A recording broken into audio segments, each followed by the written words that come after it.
देशस्य गौरवाय राष्ट्र कल्याण हेतवे युवकानां विकासाय विवेकानन्दं नमाम्यहम्।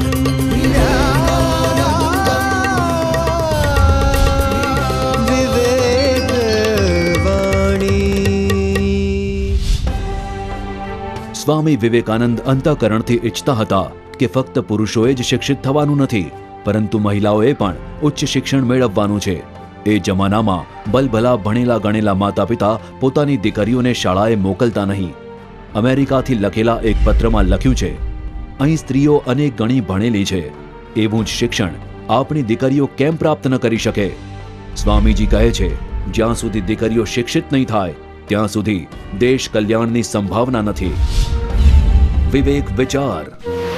સ્ત્રી જે છે એ કુટુંબની ધરોહર છે।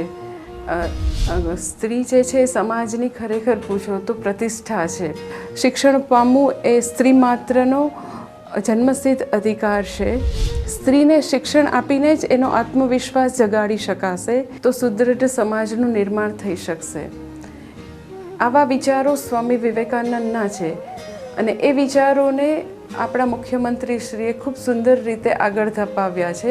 શિક્ષક હોવાથી હું એ જોઈ રહી છું કે ડ્રોપ આઉટ રેશિયો જે છે ખૂબ જ ઘટી રહ્યો છે અને હું કચ્છના અને સૌરાષ્ટ્રના ઘણા બધા ગામડામાં પ્રવચનો માટે જાઉં છું અને એનો મને ખૂબ અનુભવ થયો છે કે દીકરીઓને મા બાપ હવે ખૂબ જ નિશ્ચિંતતાથી સ્કૂલ અને કોલેજમાં મોકલે છે અને સ્ત્રીઓ જે છે ઉચ્ચ શિક્ષણ પામતી થઈ છે અને સ્ત્રીઓને ખરેખર એની શક્તિઓનો અહેસાસ થયો છે, એનો આત્મવિશ્વાસ ખૂબ જ વધ્યો છે એ હું અત્યારે જોઈ શકું છું, જે આપણા મુખ્યમંત્રીશ્રીનું ખૂબ જ મોટું અચીવમેન્ટ કહી શકાય।